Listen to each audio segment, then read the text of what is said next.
Chuột luôn kia nó hả? Đi ăn tháng ngày cái đây cái chuột luôn kia nó chuột luôn á con chuột luôn hả? Ngày nay tháng ngày bao lo nhỏ hả?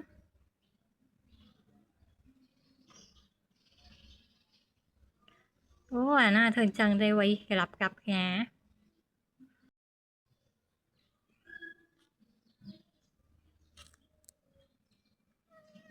nha nha một cái cửa alo coi mà một ma ôi ôi nhá một cửa nó boy thầy con chuột luôn à hả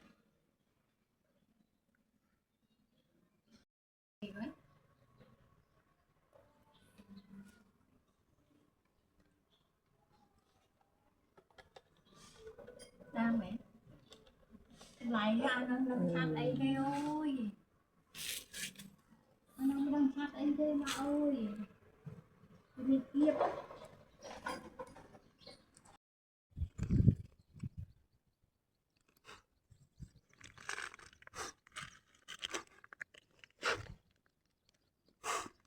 ừ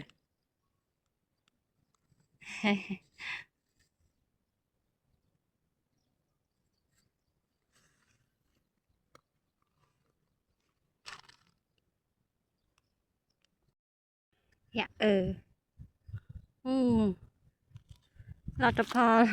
เราจะพอได้เล้งที่น่ากระตาบจังมาแขวอดบานแล้วมาแขวได้รถโจปรีนะตะเจ้าdạ dạ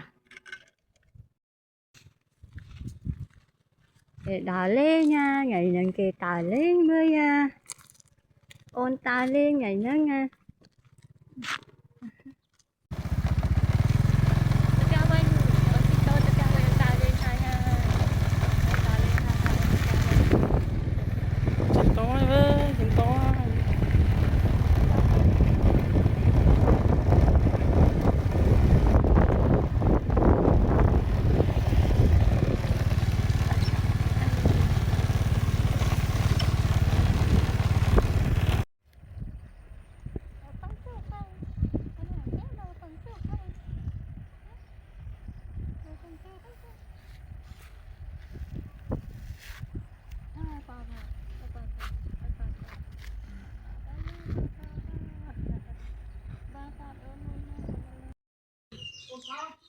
đa lên phải sao đưa lại mà đai khăn